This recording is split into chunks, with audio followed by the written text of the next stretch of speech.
going to tell you how it's going to be. With Scotch's lifetime guarantee.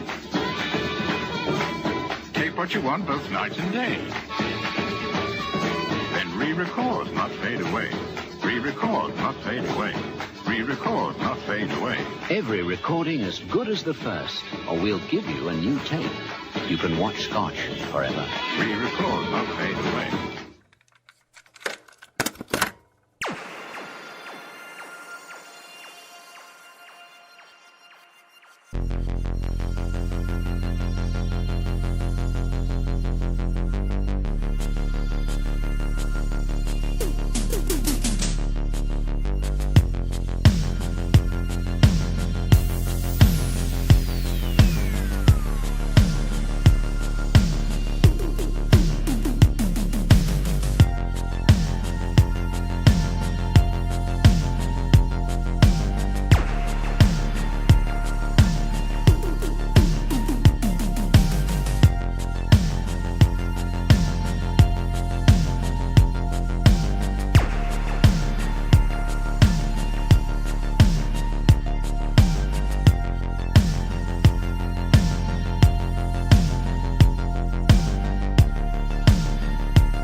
This is the Retro Inc. podcast with myself, Adam, my co-host, Jeremy. Hello there. And special guest this week, Andy. Hello. Hello there, mate. You all right? I'm all right, yourself? Good. Nice of you to join us. Well, you know, I thought I'd better put my face on at some point. Well, you are the boss. You ought to.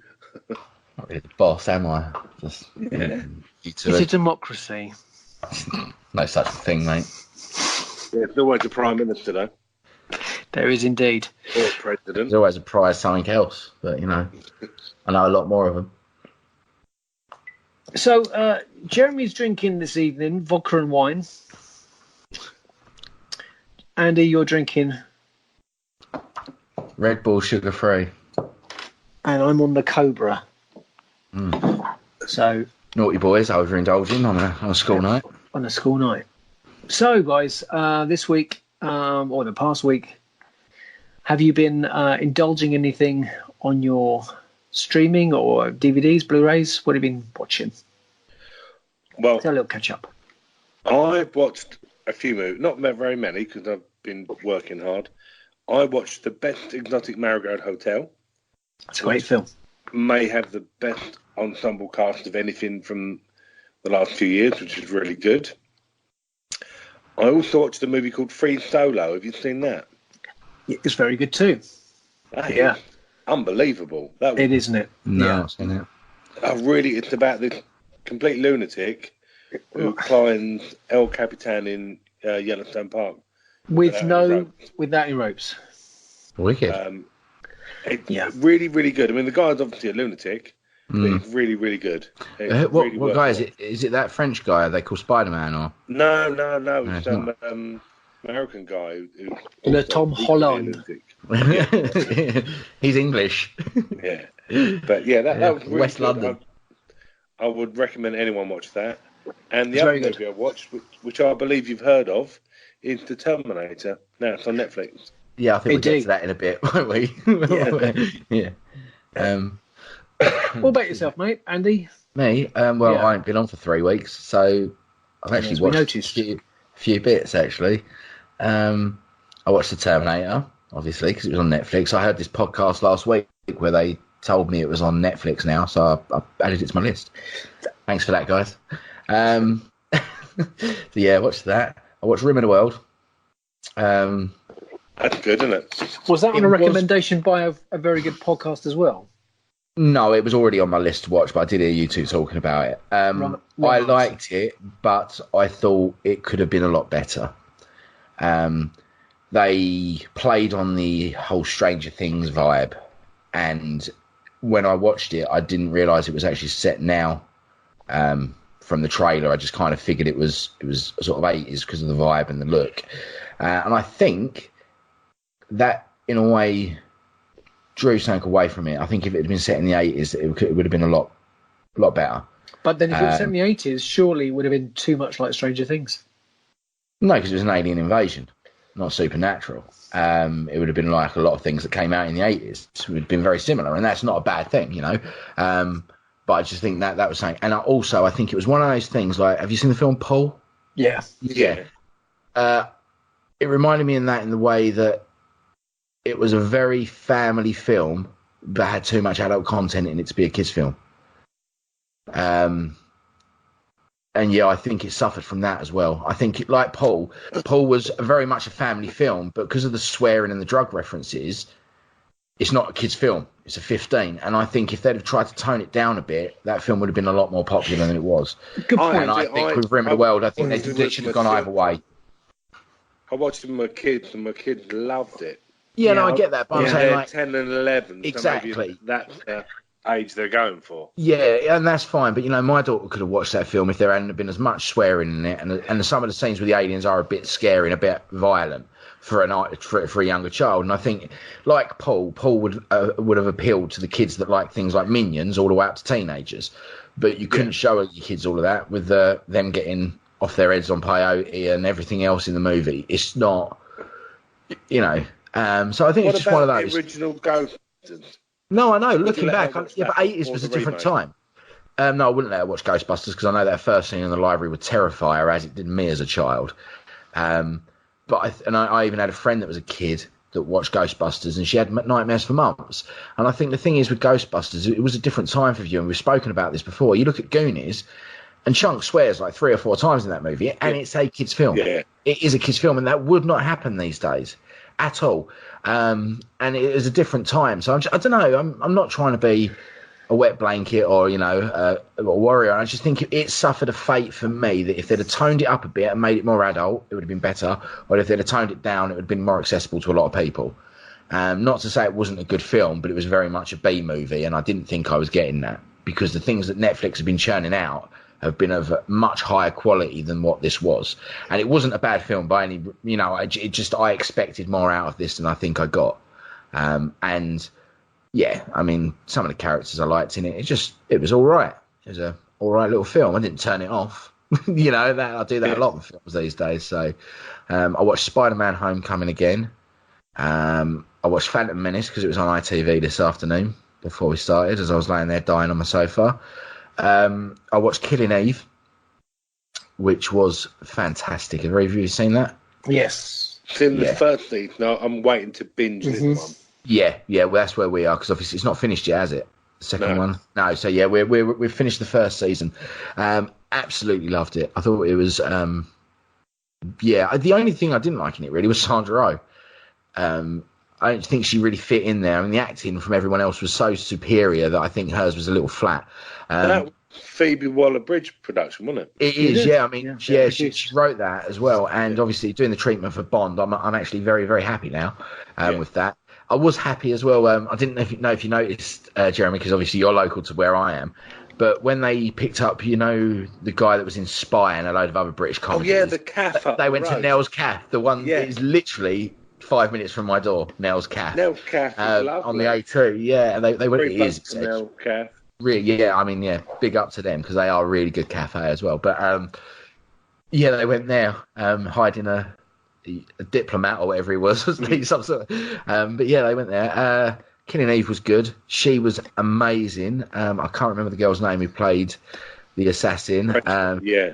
She was brilliant. She sold. If it wasn't for her, I don't think it would be as popular. To be honest with you, because it's very by the numbers, British sort of spy drama. But the performances are what make it, and funny as well, though, wasn't it? Yeah, it's very funny. It's funny, yeah. It's so dark. I mean, that last scene where they're laying on the bed together. Yeah. Not to spoil what goes on, but that's just bizarre, isn't it? You're sitting there watching it, going, "What is going on here?" But yeah, and then I also watched a little comedy called The Job Lot, which I don't know if either of you have seen. I've never heard of it. There's 3 seasons on Netflix of it, and it's a British, akin to Spaced and. Him and Her and things like that, you know. It's just a nice little quaint comedy, and it's stars Russell Tovey. I love Russell Tovey. Yeah, he's great. It's got from Being Human and stuff like that. Yeah, he's brilliant, Russell Tovey. I always had a sort of a bit of a man crush on him. And it's got so many people. Have you ever seen Trolleyed at all? No, I haven't. I know of it. Yeah, there's a guy is in that. There's a few people from so many other British comedies and places you'd know. They're all sort of. One of them from Boyzone, Shane Lynch, turns up in one episode. Yeah. Will Mellor's in it for an episode. There's just cameos all the way through. There's that Indian lady that done Goodness Gracious Me. I can never remember her name. She's in it for an episode. So, it's just one of them. I don't know why it's never hit my radar before, but I'm thoroughly enjoying it. I'm about 2 or 3 episodes into season 3 now. And, it's just the daily life of a job centre. And some would say it's kind of a bit below the belt, but I think it shows both the workers and the clientele, should we say, in perfect satirical light. It's one guy there, he just turns up every day, he's never looking for a job, he's clearly homeless or an alcoholic, he wears a blazer and nothing else underneath it, so he's got his hairy chest poking out, and he's just mental, and he's in there every day. They've always got the best excuses in the world why he's not got a job or been looking for one. And it's just Russell Tovey's kind of the glue that holds the whole show together. Have you ever seen him in Grabbers? Grabbers, no. Grabbers is a silly B-movie alien thing set on a little island off Ireland. I'm sold, mate, because it's got Russell Tovey in it. I think the guy's solid. Really weird. It was on Netflix, and it still is. Yeah. If you can find Grabbers, it's quite fun. Cheers, mate. I'm going to write it down, actually, because that sounds like my straight. I might even watch that in bed tonight.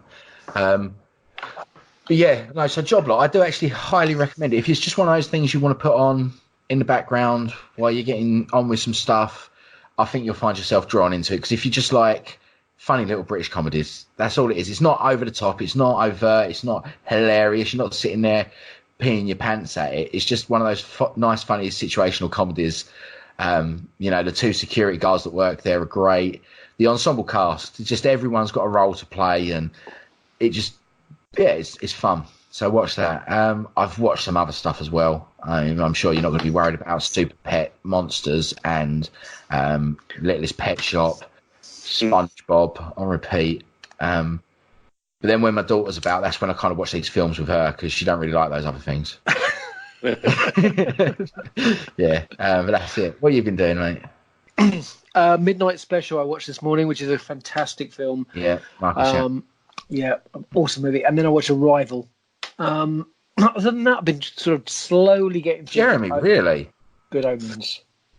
So Jeremy just fell asleep when you said Arrival. Well, he would do. I don't get that, because no. I agree. Inception is not Inception. What's it? Interstellar is boring as all hell, and I'll fall asleep. But Arrival is brilliant. That's the Jodie Foster one, isn't it? No, that's Contact. Arrival's Amy Adams and Jeremy Renner with the aliens, and they have to communicate. She's the he'd linguist. still fall asleep. Oh, I haven't seen that. Brilliant movie, mate. He would. I think it's too highbrow for him. I'm going to write Arrival down. Yeah. And this today, like you guys this week, in the last 24 hours, I watched I'll Be Back.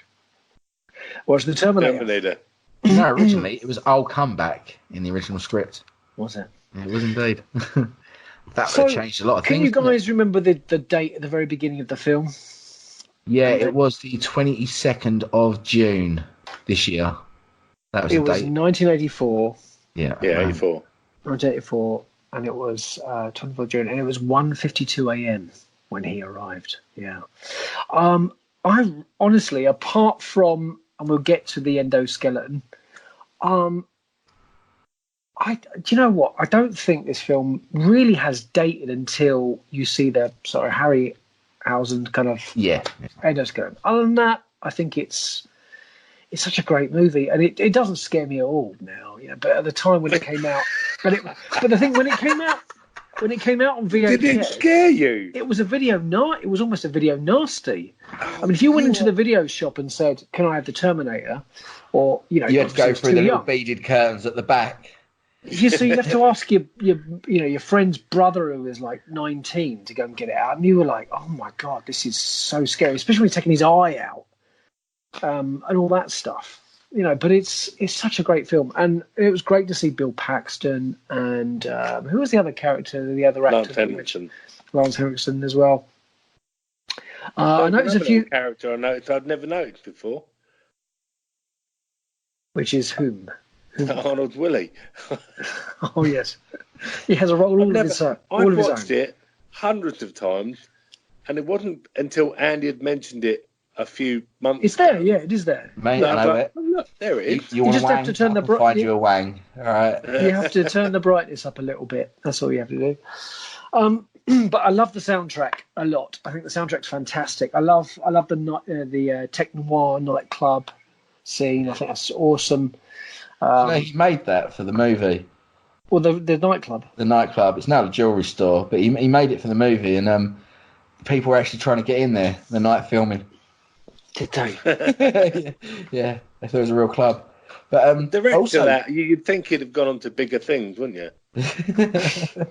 I did actually find out some stuff with him as well. A lot of it was what he called guerrilla filming, and at the time, because it was such a low budget, they didn't have permits for a lot of the scenes. Yeah. So they would literally tear down somewhere in the middle of the night, set everything up quickly, and film before the police arrived. And there was one night where he sent Arnold back to his hotel. He slept in this hotel, and at 3 a.m. Cameron's knocking on the door, getting him out of bed, getting him down to this place, filming something in off-skin before they were getting caught. They wanted Arnold to play Reese first of all, didn't they? Yeah. No, he wanted to play Reese, but Cameron... No, I thought it was the other way around. No, I thought it was he wanted to play Reese, but Cameron said it wasn't about the hero, but more about the villain, this piece, and he wanted Arnold in that role. But look it up. Yeah, I will have to look that up. There's conflicting stories there. But, I mean, either way, that just... Reese, to me, doesn't really play a big part in the movie, apart from being a donor to having John Connor for the future. I've met him, though, so I'm quite happy about that. He's a great actor, and I love him. I think what's a shame is that he's a great actor, and we've obviously seen him in The Abyss and in Aliens, and anything else that he's been in. The Divide. The Divide. I think he's fantastic in that movie. He was in a movie called Rampage before that The Rock movie came out. Was he? He was in The Rock. He was in The Rock, wasn't he? He was in The Rock, yeah. And he was in Navy SEALs with Charlie Sheen. Never mind. I think the Divide, though, that's one of my favourite films of the last sort of 10 years. That movie. I don't know if either of you have seen it. No, actually, I'm going to write that down because that's a film I need to check out. If I was to do a top 10 list of post-apocalyptic movies, which I could easily do because they're my favourite genre, The Divide would probably be number one. I'm writing that down.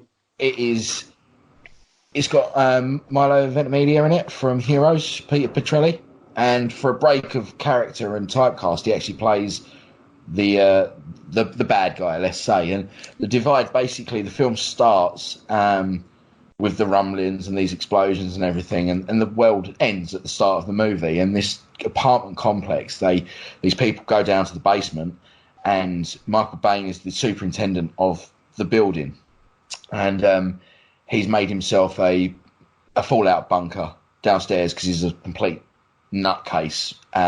He's got, he's one of these people that's made the bunkers and that, and they get in there, and obviously he's not happy about it because it was all for him to... I think I might have seen that. Yeah, and the others are in there, and there's obviously the class, not class divide, but a divide starts to happen where things start to break down. There's a girl with her boyfriend, there's a mother and her daughter, and there's these two guys that are the punks of the building, and it starts to break down, and sort of this hierarchy starts to happen inside the bunker, and 90% of it is shot in there as well. There's one scene where Milo gets to get out of the bunker to go and see what's going on, and he realises everything's gone absolute crap, and he comes back, and not to ruin it, but obviously he gets some sort of radiation, and poisoning, and things start to go very dark after that because he starts to become sick. Someone else does as well, and it's a hard piece to watch, especially when it gets nearer the end of the movie because the dark stuff starts happening. But there's a guy in it. I'm just trying to find his name because it is Michael Eklund. He plays Milo Ventimiglia's like patsy, basically, his right-hand man. And he is one of the most amazing actors I've seen in years that doesn't get the accolade. Yeah, the accolade he deserves. He's in, I think he's in The Flash or Green Arrow. I can't remember what one. He's in Arrow as the doll maker. And it's just brilliant, man. I mean, you just watch that film for their performance alone, Milo Ventimiglia and Michael Eklund. It is sublime. So back to the Terminator. There was an actor that you were talking about, Jeremy, as well, that was also in the Terminator that you said. Rick right. Yeah. So what else has he starred in? Do you know? Well, he was in Top Gun. I think he was Goose or one of them. He was Iceman's wingman in that. He was in ER, but he was also in Roxanne. He played the boyfriend in Roxanne. Oh, right. Which was great. And his dad was a stuntman as well. And he was in a lot of Burt Reynolds movies. And an A-Team. I did notice that one of the journalists that come into the police station to try and interview the cops, where Lars is, was the sort of one of the head honcho guys from Batman Begins. He was one of the mafioso guys. So obviously this was his first sort of like little bit part. But the great thing about James Cameron is he tends to sort of use the same actors, don't you think? He tends to sort of recast Bill them quite a lot. Paxton, Lance Henriksen, definitely. Don't forget Brian Thompson's in it as well. Like we were saying before, Brian Thompson's the guy who plays one of the other punks next to Bill Paxton. And he's another one that you'll just... You know the face, but you won't know the name.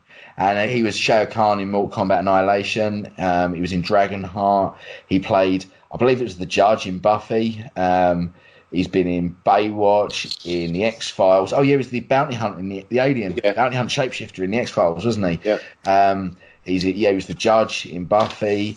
He was in Mortal Kombat. Dragonheart this week, actually. He was in, that's good. He was in Weird Science, the series. He was in Hercules, the series. He was in Deep Space Nine. He was in Star Trek Generations as a Klingon. He was in Walker, Texas Ranger. You know, I mean, this guy has done the rounds. You'll know him when you see him, and he's great in that as well.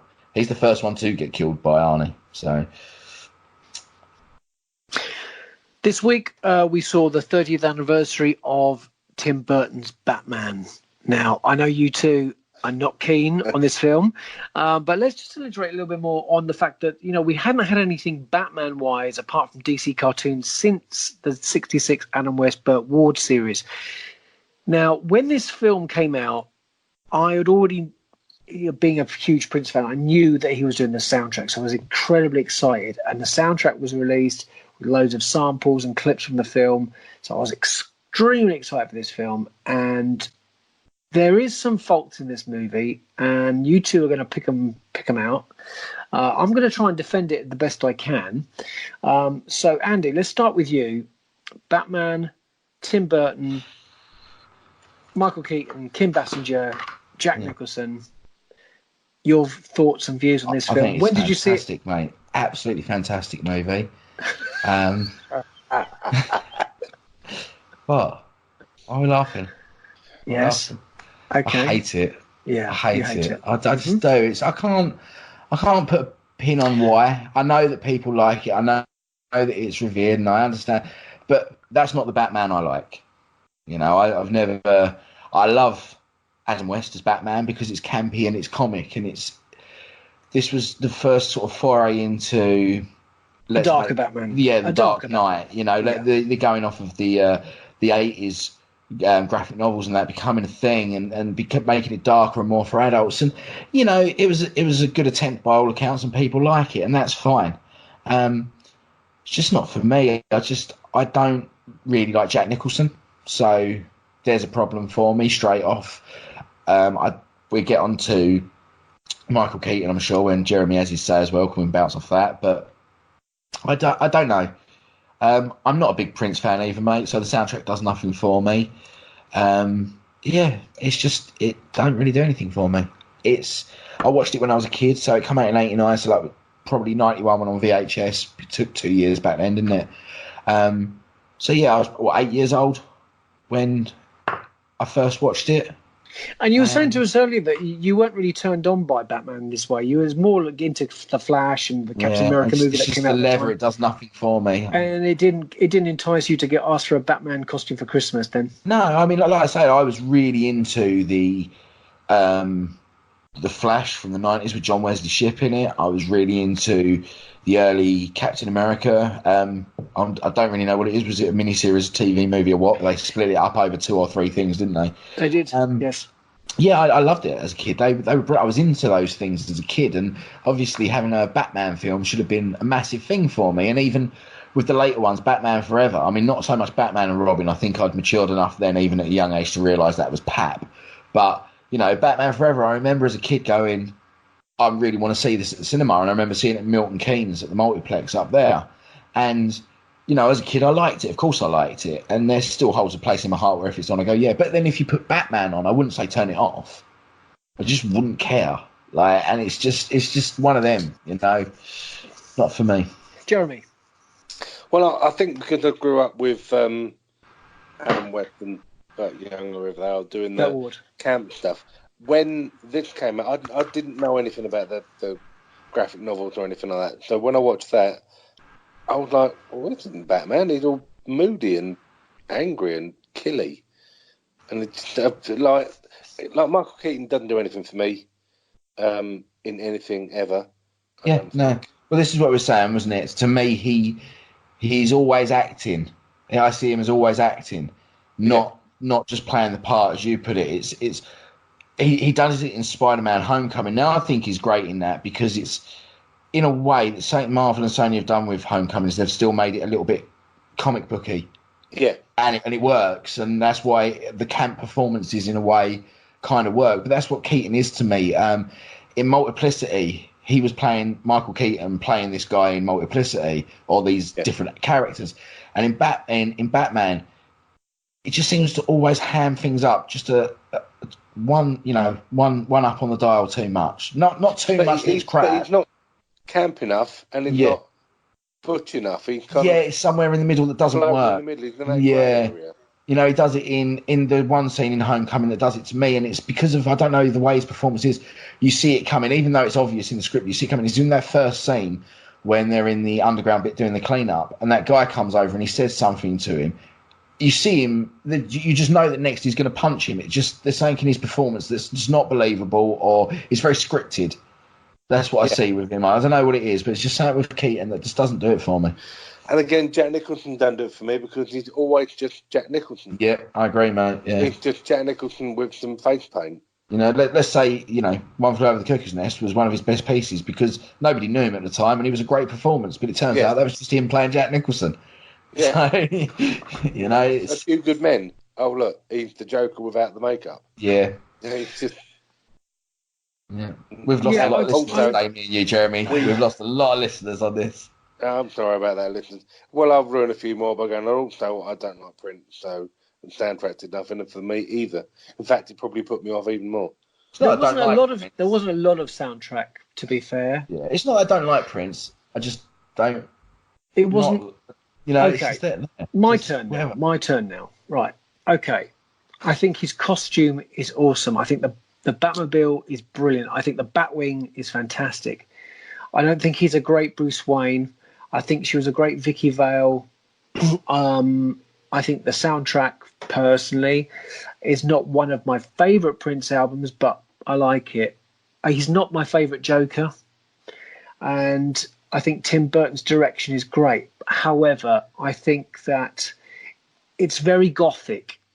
And that's the thing I think that still... It's not my favourite. You know, in terms of Batman movies, I prefer Batman Returns to that one. Well, as Danny DeVito as the Penguin, but I think obviously the Christopher Nolan movies are high above this film. I think at the time when it came out, because of the Pfeiffer, yes, Michelle Pfeiffer is. Yes, I'll watch it for her. The second one. So I watched this last year. This is the last time I watched it. When it came out, I saw it obviously. When it came out on VHS, I bought it. I was a big Batman fan, and I still am a big Batman fan. I still buy Batman graphic novels and hardbacks. But I think what can be celebrated is the fact that this was the first Batman film since the series, and for that, I applaud Tim Burton for taking it on board. I think Warner Brothers lost the plot after Batman Returns. I think changing the Batman was a big mistake. I think there's some really... again, Jim Carrey as the Riddler didn't really work, did it? It was probably a good casting at the time, but it wasn't, So... No, it was bankable casting at the time. Jim Carrey was very bankable. Been good. And Schwarzenegger was Mr. Freeze. I think by then, the Batman movies had become a villain piece, with Batman being... I think what happened was the backlash of them being too dark made them overly camp. And I think Clooney did an okay job as being Batman, but he wasn't great as Bruce Wayne. I think... what was his name? Oh, God, I've forgotten his name now. The next Batman, nipples and everything else. Just wrong. It's all wrong. Yeah. I've lost it now. I had it as well. Yeah, his name's gone. That dude. So, doesn't Espresso adverts. What's his name? Yes. Clooney. We don't Clooney. Clone That's it. It's the other one. Clooney had the nipples. Val Kilmer one before. Val Kilmer. And I think that can you name both? Can you name two Star Wars actors that were in this Batman film? Yeah. No, because I've only watched it once, and that was... Yeah, you've got Billy D. Williams. And you have Pam Rose, who plays Lisa Serling in A New Hope. Yeah. So, you're not big fans of the Batman film. That's fair enough. And it's probably worth a watch with your kids if you want to get them into Batman.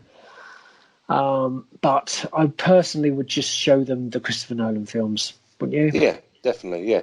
Hey, look, I've got a lot of work to do on my daughter. I had Phantom Menace on earlier. She tutted at me and rolled her eyes and walked out. That's upset me. Yeah. I thought I'd failed today as a parent. I think you probably have, but you've still got a chance. She's only not what I would have said. Yeah, no, but I'm talking Star Wars here, and there's still plenty of time. There's still plenty of time. You dinner today. That was nice. No, I'm not talking of that kind of parenthood. I'm talking Star Wars. My daughter actually cooked me dinner tonight. It's really nice. I'm talking. There's always episode 4 to start her on. Yeah, she's seen that with me. Does she like that film? Well, she said she did at the time, but it's been a while now, and I'm a bit worried. Yeah, but Phantom Menace, she rolled her eyes at. Shame. So we've had the Stranger Things Series 3 trailer drop, and you guys loved it, didn't you? It looked fine. I haven't watched Stranger Things 2 yet. I watched a couple of episodes, and I couldn't get into it. I'm going to revisit it and try again. Stranger Things 1 was one of the best shows I've seen in years, but 2, it just didn't grab me properly. I just didn't feel it. I cannot wait. I am so excited. This is the first time I've been excited about something like this on TV for a while. Even Game of Thrones wasn't, like I said, when we got to it, I wasn't all hyped. I was just like, yeah, cool, it's coming. Stranger Things, I can't wait for it to come back on.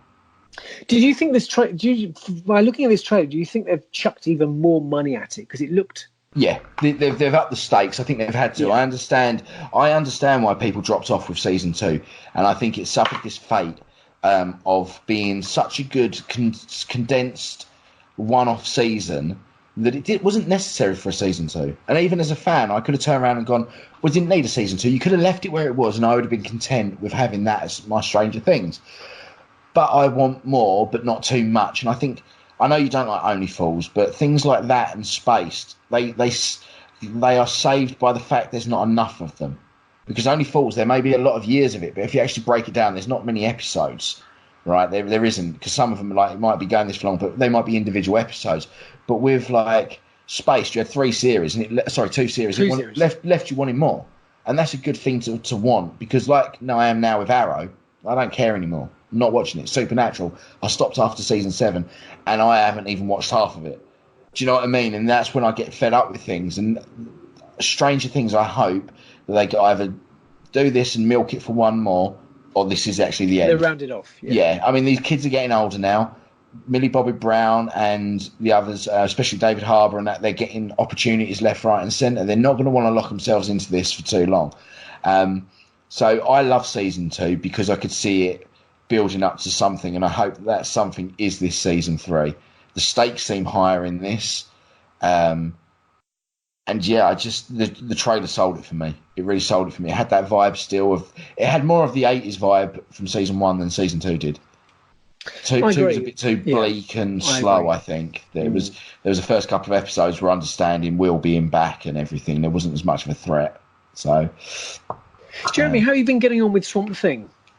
Another episode has dropped since we really enjoyed it. Really good. Can I interject there? Because you two on the last episodes was talking about it being cancelled and why it was a shame and going to Netflix. Firstly, it would never go to Netflix because it's a DC thing, and this was for their streaming service, and they ain't going to sell nothing to nobody now. But secondly, possibly go to Amazon Prime because they do show DC. I don't think they will, mate, because when they roll this out worldwide, that's what you got to remember. The reason why we haven't got it over here is because it's a DC thing for the DC streaming service, and that's how they want to keep it, I think, because they're having a rejig at DC as well. But a side note from that, it actually got cancelled, and I was reading into it because of tax breaks. That's right. Yes. And it was due to the fact that someone got something wrong while they were filming the first season, and the fee that they actually had to do was exorbitantly more than what they were actually originally paying. And if they were going to do any more, it was going to cost them too much for a little gain.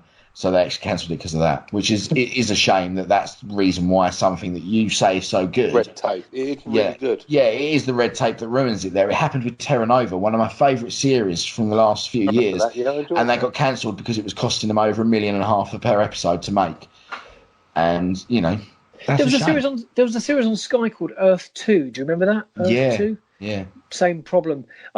The lead character, the lead actor who plays Swamp Thing was on Collider, and I watched that interview with him, and he was saying how disappointed he was that this was cancelled. And of course, he threw himself into the role, and he said it was just great work, and that every episode's gripping, it's dark, and it's everything that he wanted this show to be. And it's just a great shame that before it's even finished its run that it was cancelled. And of course, red tape and tax breaks and various things like that. It's been cancelled before filming's finished, or have they finished filming? Oh, they finished filming. That's a shame, because sometimes it works in the favour that if they haven't finished filming, they can end it. Yeah. And that's the problem there. That's what happened with Terra Nova. They had this whole season building up to this markings on rocks and this other world and all of this stuff coming through, and then it just ends because they'd finished filming before the season had ended, which is a shame because they could have maybe fixed that. Santa Clarita Diet, which was great. That's been cancelled, isn't it? Yeah, finished on kind of a cliffhanger, and then it's done, and you're like, oh. Which surprises me, being a Netflix show, is it's. I've seen this shift with Netflix lately that it first felt like when Netflix were making series, it was all cool because they were funding themselves. There was nothing to worry about. Now it seems to me that they're getting so big for their boots that they're actually starting to take some cuts and things with things. And I'm not talking about the Marvel stuff. That was down to decisions much higher up between parties, that was. But I just think with their own shows, I'm surprised that things like Santa Clarita, they're going to alienate their own customers by doing that. That was really good. Santa Clarita was really good. Yeah, I watched the first season, brilliant. But I could see them. Why not just turn around and go, cancel it, but we're going to do a couple of episodes just to finish it off? Because it's their own platform, they can do that. I don't get it. Both of you guys need to check out the film I Am Mother, which is a Netflix movie, and it's extremely good. Do check that out. Is that the sequel to I Am Legend? He was going around getting a bit too big for his boots, and she was like, I Am Mother, gives him a slap around the head. And I think you'd like this. It's very, very good indeed. Brightburn is coming to our cinemas, I believe, next week. And I know, Jeremy, you're very excited to see this. I'm really looking forward to it, yeah.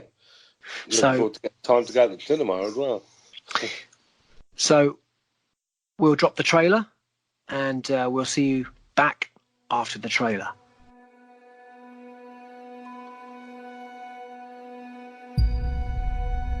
Mom, who am I? You are a gift.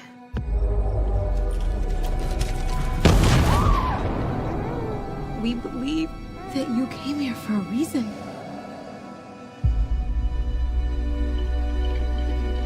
I know it's been difficult for you lately, that you feel different from other kids.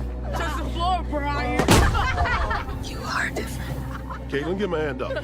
He's a creep. Help him up. What are you doing? I want him in handcuffs and I want him gone. Do you even know who his real mother is? I'm his real mother. Let's go. Maybe there is something wrong with Brandon.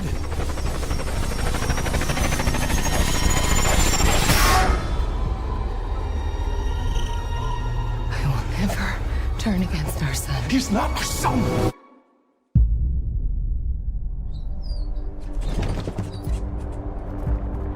Hey, who's messing with me?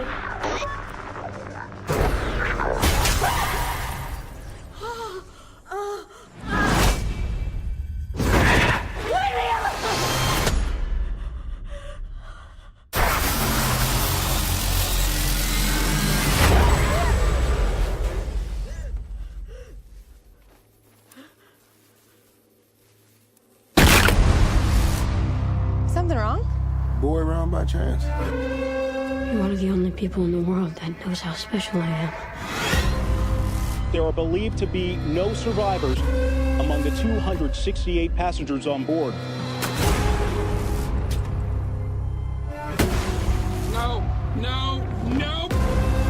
Whatever you've done, I know there is good inside you.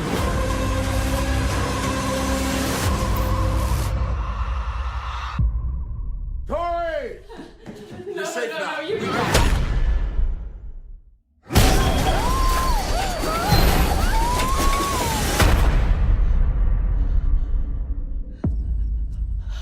I want to do good, Mom. I do.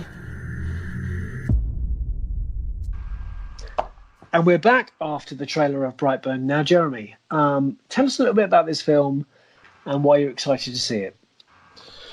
Well, Brightburn is a dark take on a superhero movie, isn't it? It's what if Superman turned up and he was a bit of a weirdo and evil, really. About the young boy terrorising his town with his superpowers. I think James Gunn's made this. It just looks like fun. It looks like something we've not seen before. I know that other superhero genres have tried to make darker movies, but I think this one's an out-and-out horror, full of jump scares and things like that, which I'm really looking forward to. I think it'll be great. Can you give us some cast details? I can indeed. I'm not sure you'll know who many of them are, but it's starring Elizabeth Banks, David Denman, Jackson A. Dunn, Matt Jones, Meredith Hagner, among others. Well, Elizabeth Banks, we know, is a great actress. So I've not seen very much where she's been in it, and it's not been good. She's great. So James Gunn's helped produce this. I think it's with his brother, wasn't it? As well, was his brother involved? Yeah, I think so. Yeah. So, yeah, I mean, I've read Superman Red Son, which is where he lands in Russia, and everything plays out on the other side of the sort of Cold War.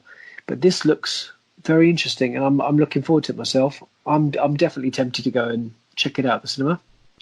I'm going to go watch it. I mean, it's got mixed reviews, but I looked at the reviews of the new Godzilla and the Dark Phoenix ones. I'd normally go to Empire magazine because that's my kind of go-to thing. And it gave Godzilla 1 star out of 5 and Dark Phoenix 3, and I've changed that around totally. Yeah, no, I've since seen Godzilla King of Monsters, and I thought it was brilliant. I really enjoyed it, and I'm glad. I'm glad I saw that and not Dark Phoenix. You said Sean Gunn. Is he actually in Brightburn? Do you know? Because I love Sean Gunn. Because he's in obviously Guardians, isn't he? And and Gilmore Girls. He's great in that as well. Cute thing actually. James Gunn actually officiated Sean Gunn's wedding last week, which was very, very nice, very cute. Yeah, there's some lovely pictures on his Instagram about it actually. It's got Michael Rooker in it. Oh, that's cool. And Rainn Wilson, cameos in a photograph during the mid-credit scenes as a character Crimson Bolt from James Gunn's Super. Okay, cool. Fantastic. Oh, are we going to get a little James Gunn cross-universe thing going on, are we? That would be fun, wouldn't it? Wouldn't it? It starts his own little thing up. But yeah, no, I'm looking forward to Brightburn. It's not something I'll go to the cinema to see. But I'll definitely check it out as soon as I can on services. I think it's time for this week's Jeremy quiz.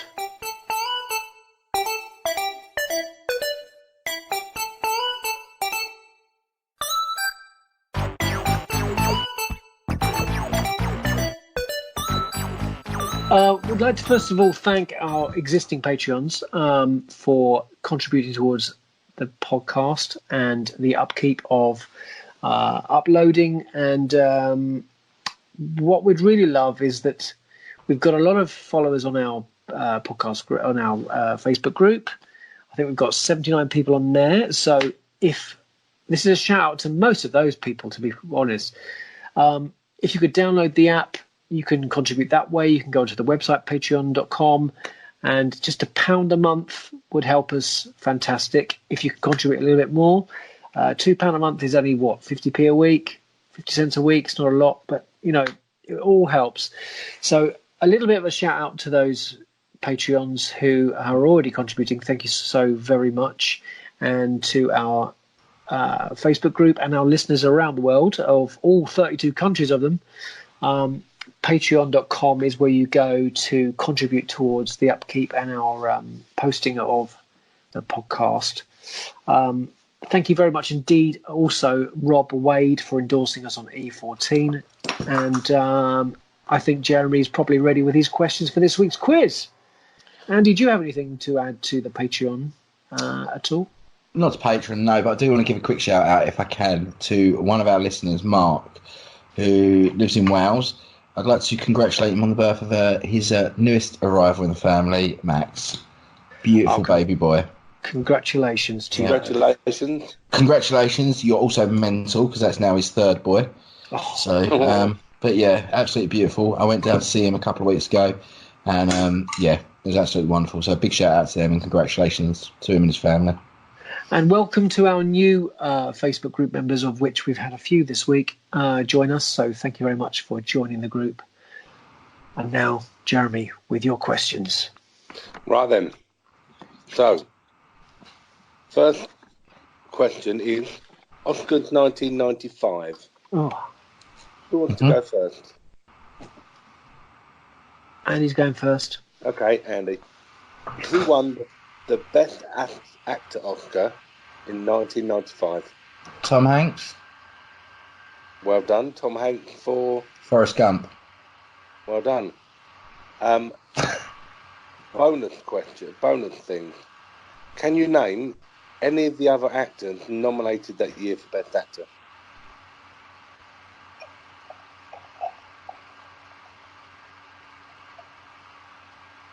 No. No. No. Sam. No, not Sam. No, that was too late. No, mate. No. Soz. You had Morgan Freeman for The Shawshank Redemption. All right. Nigel Hawthorne, Madness of King George. All right, yeah. Paul Newman, Nobody's Fool. Never mind. And John Travolta in Pulp Fiction. Oh, okay. Oh, that was a tight year. Cool, wasn't it? It was a tough old year. I mean, I don't like Shawshank, but you can't fault that man's performance in that movie. No. Absolutely not. Adam, could you name me the best director from 1995? I'm going to go with I'm going to go with 1995. Martin Scorsese. No. Oh, there we go. And it was? Quentin Tarantino? It was Robert Zemeckis. Oh. For Forrest Gump. Forrest Gump. Oh, yeah, of course. Of course. Okay. Anyone want to name any other nominations for that year? Quentin Tarantino? Exactly, well, pretty much all the same people. Right. Yeah. Round 2. Now, we've got 8 questions in this round. We have got... You have to name the album, or name the artist who's done the album. Okay. Now, there are some easy ones, and there are some hard ones. Andy, you're in the lead with 1 point, so give me a number between 1 and 8, please. 1. Who did the album Raising Hell? Meatloaf? No. No, I don't know. Adam, do you want to go? Billy Idol. No, it was Run DMC. Oh, God, yes. Oh, God. That was one of the hard ones, so don't worry. Oh, dear. I would have... Yeah. Right, Adam. Number 3, please. Number 3. Tango in the Night. Oh, Fleetwood Mac. Well done. That's, again, one of the easy ones. Andy. Mm-hmm. A number that's not 1 or 3. 2. Number 2. I'm trying to make it easy for you. We have got Stars. Oh. Or Simply Red. Yeah, there we go. See, another easy one. Adam. Basically, we're looking at... 4 to 8. 3 to 8. Number 5, please. I do not want what I have not got. Got. You're grinning there, you know this one, do you? No, I don't. It's just that he obviously knows it because he said got before you even said it. And now he can't think of who's actually done the album.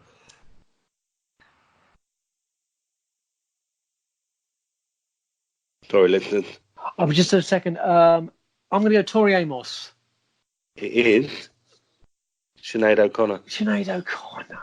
Sinead O'Connor. Do you know what? Yeah. Okay, thank you.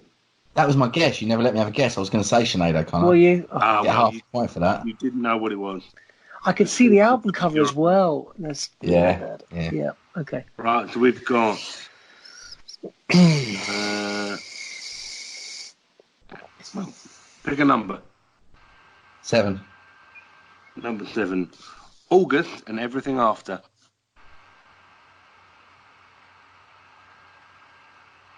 U2? No. I got a clue. Adam? Offspring. Nah. Random guess. I'm really glad we mentioned it in last week's podcast because you clearly listened. And Counting Crows. See, I don't listen. I didn't listen. That's the thing. No, I didn't. And I like Counting Crows, but honestly, it's one of those things where I just ask my home device, I'm not going to say the name, I ask my home device to play that band, and then I just listen to it. But... Right, okay, go on then. Number 6, please. Walthamstow. E17. Well done. That was a hard one. You just said a place and a postcode. Right, so we've got numbers 4, 8, and 2. Oh, I said 2 earlier. Oh, well, it might be 5. I don't know. I'll have 5 then. Well, I'm going to go to that one. Falling Into You. I'm not that strong to hold you up. Not many people are. Falling Into You? Yeah. I don't know. One of the biggest albums of the 90s. Oh, I think I'm getting there. Yeah. Lighthouse Family? I don't know. No. Celine Dion? Celine Dion? I'm not surprised you got that. Yeah, I kind of get it. I didn't get the Run DMC one, but I got Celine Dion. How does that work? Well, it's you. So I went to Chatham Docks the other day, right? And we went on this boat, and my wife was trying to pressure me into doing the Titanic scene at the front of this boat and take a photo. And I was like, no, I ain't having none of it. She went and ended up doing it with this old sailor bloke at the front. Is there a picture of her and him doing the Titanic thing together? It's out of order. Yeah, sorry. We've got numbers 4 and 8 left, and they're both easy. You'll go, Adam. Number 8, please. Music for the Jilted Generation. That's The Prodigy. Oh, why don't I get that one? Hey, well, they're random. You choose them. I hope you're keeping score here. I've got quite a few now. I am keeping score, don't worry. I should be in the lead. Well, you won for a change. Well done. Right, number 4 is Kick. Oh. All right. Prince. No. In Excess. In Excess it is. Well done. Look at you. Romping into a lead there. I like romping. Yeah. Right, so the next round, we're going back to 1995. Adam, yes. Shockingly enough, you're in the lead. So I need you to tell me 5 cast members, or as many as you can, from 4 Weddings and a Funeral. Simon,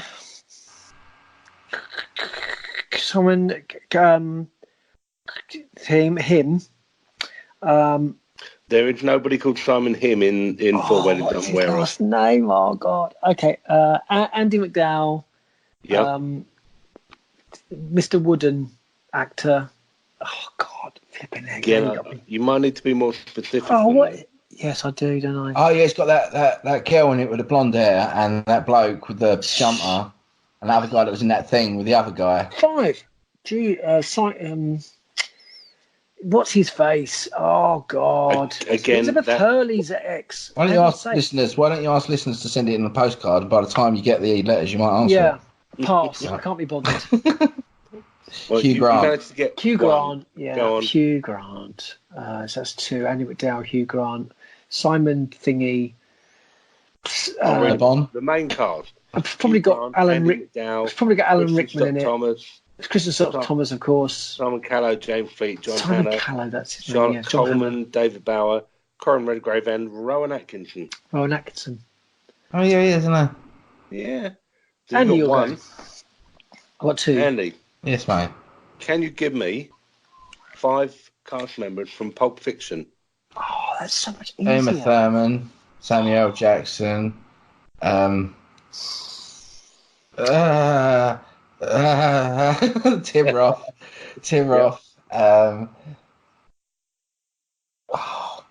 Why is this so hard? Quentin Tarantino. Good one.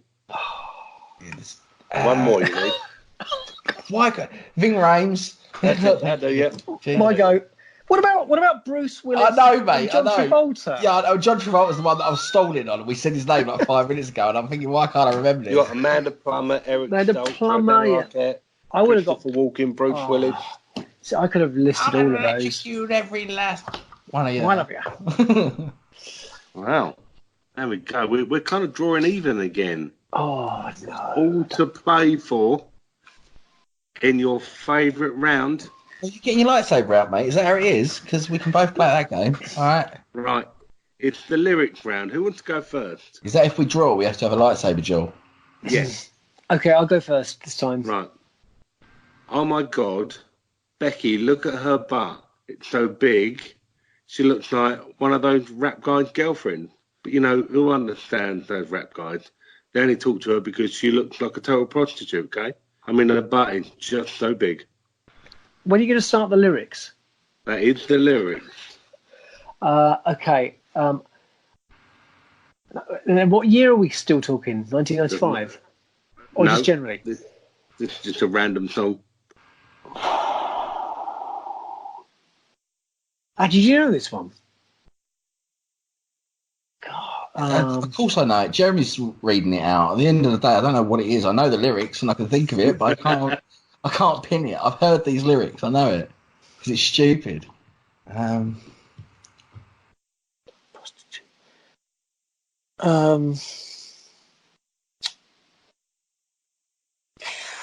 Pass. And honestly, I cannot place the song at all. Go on, Andy, do you want to go? No, I don't want to have a go because I ain't got a clue. That is Sir Mix-a-Lot and Baby Got Back. Yep. Yep. And I even had it in my head, and I thought it was that. And I thought, I'm not going to chance it. Should have chanced it. Well done. Right. So it's your go, Andy. I'd sit alone and watch your light, my only friend through teenage nights. Oh. And everything I had to know, I heard it on my radio. All we hear is Radio Gaga. There you go. Radio Goo Goo. I get Sir Mix-a-Lot. Great. Well, it's random. I give you the chance. And you know Sir Mix-a-Lot, mate. It's just the way he reads them. He's a Queen fan. He would have known that one. Okay, my question. Go on. I gave you Prince the other week, so don't be getting bitter about it. Look, I come back on for 1 week and you're already giving me hassle. This is why I wasn't on here for 3 weeks, right? Okay. You told us you were having your operation. Yeah, it wasn't a success. And your voice is still dark. It's still deep.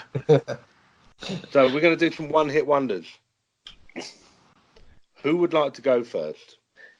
Go ahead. No, let Adam do it. I don't know any Prince songs. Okay. Who did What Is Love? Howard Jones. Hadaway. Oh, yeah, one-hit wonders. One-hit wonders. Oh, sorry, you go. Boo. Right. Didn't he sing? John Pertwee? Don't Pertwee no more.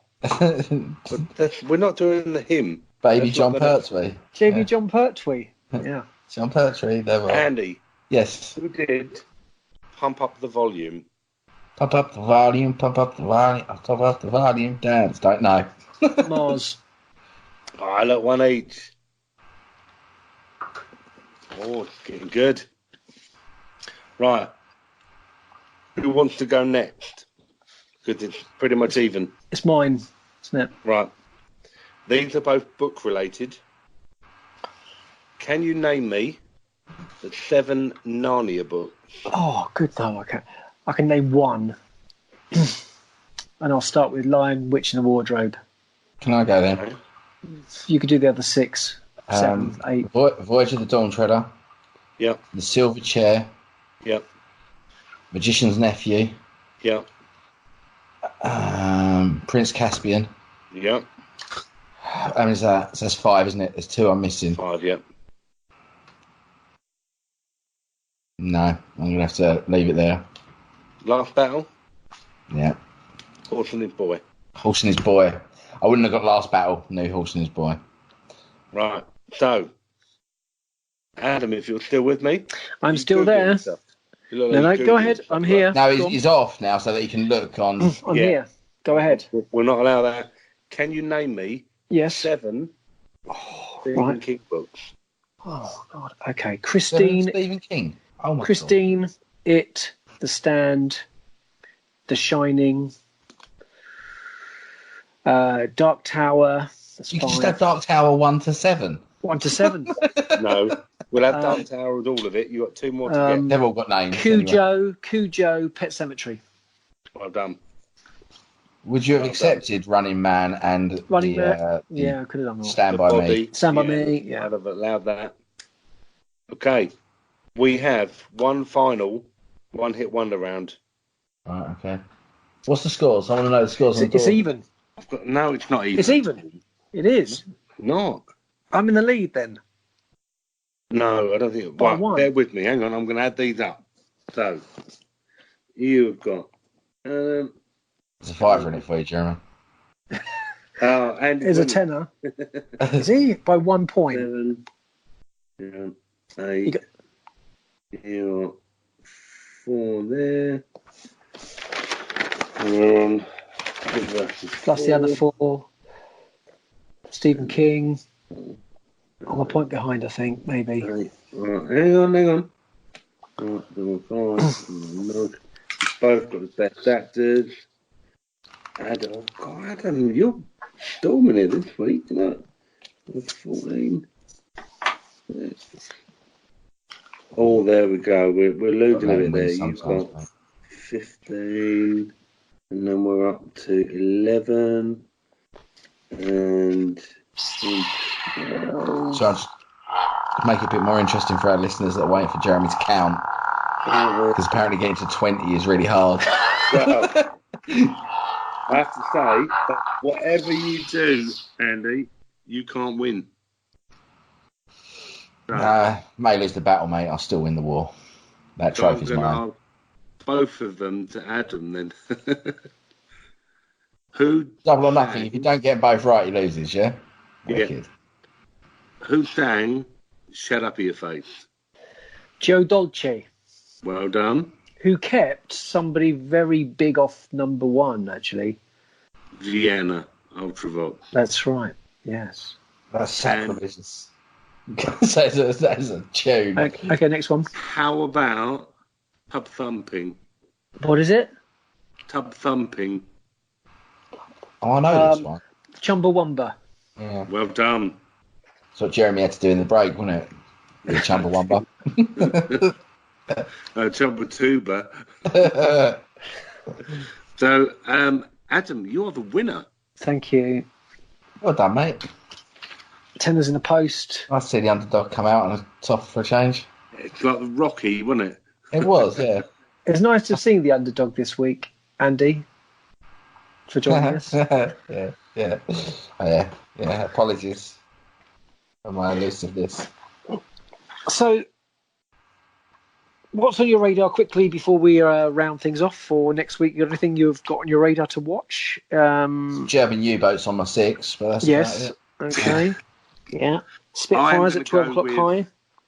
I'm going to go with watching Brightburn and Men in Black this week. I'm going to get both of them in. Mm-hmm. Determined to get both of them in. Fantastic. And also, the recommendations of Job Lot and Arrival. I'm going to try and find The Divide.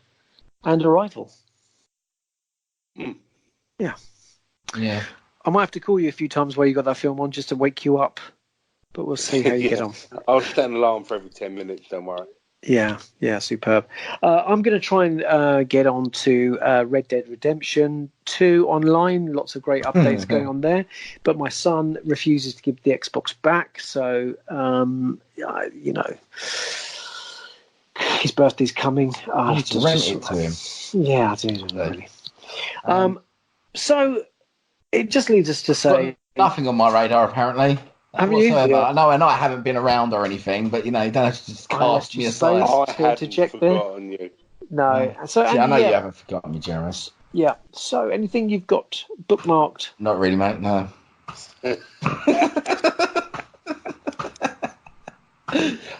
Grabbers. I'm gonna try and catch Grabbers because that does look good. And then that is good, silly fun. You should enjoy that. Yeah, that exactly. And to be honest with you, I'm trying to get early nights recently. The last sort of week or so, I've actually been going to bed before sort of 10, half 10 most nights. Well done, that's fantastic. For me, it's usually about the time that I'll sit down and start having my dinner. But yeah, the other thing is the Harry Potter game for mobile that came out on Friday. Oh, have you tried that yet? Have I tried it? Yes, I have tried it. I've been around the local area. I've met a fellow nerd that hangs around the park looking dodgy, but he's actually playing Harry Potter. Yes, it's fun. There's been a lot of backlash, but obviously there's people hating on things that are popular. But it's no different. In fact, it's more fleshed out than Pokemon Go was on its release. So it sort of gives you hope for the future. It's made by Niantic Games, the same people that made that as well. It's more of the same of Pokemon with a Harry Potter skin over the top and a lot more to it for its first, it's for its first week of release. And I'm thoroughly enjoying it. It's a bit of silly fun, and it's free, ultimately, which is one of the best things about it. So, wonderful. Yeah. So that just leaves us to say thank you very much for listening to this week's show. Is there anything on your radar? Me. I'm going to watch Mad Max Fury Road, the Black and Chrome edition. That's probably all about as much time I've got to watch this week. Stop stalling him, Jeremy. His cam girl's coming on in a minute. He can't miss her. Yeah, that's what he's trying to get off. Yeah, she's just texted me. So that which is during the post, and so picking up some Blu-rays here and there, and that is one of them because I've been wanting to watch the Black and Chrome edition. And if anything else that pops up on Netflix this week. Stirred myself with my lightsaber. That really hurt. So I'll be joining a one-handed Andy next week where he's cut his own hand off. I'll have a robot hand. Robot hand. Do you know what? I quite fancy watching Rogue One again, so perhaps that might well be something else I might add, because I haven't seen that for a while. I always laugh at that film. I don't know if you've ever seen the Family Guy thing where they reference when people say the name of the film in a film. You know, like we've got a Black Hawk Down and things like that. And whenever he says Rogue One, I always chuckle to myself because it's delivered really cheesily. It's like Solo in Solo, isn't it? When he goes, "We're going to call you Han Solo." Yeah. So, talking of Star Wars, we are a member of the Star Wars Commonwealth Podcast Network, and there are many Star Wars related podcasts on that network. Too many to mention for this week, but you know who you are, and you can go and check them out at starwarscommonwealth.com. Meanwhile, a big thanks once again to some. You'll make your own decisions on that. That's right, exactly. You know, and we're endorsed by E14, Emotionally 14, so you can go and check out Emotionally 14. Yeah, good lads. They've got the Crazy Train podcast, which is awesome. And there's also Wulong Talks as well in their endorsement program, and the Nerd Room and Tumbling Saber. So thank you very much for that, and we'll see you next time on episode 66. Oh, I didn't say goodbye. Bye. Thank you, Andy. Thank you, Jeremy. Good seeing you. See you in about 4 weeks.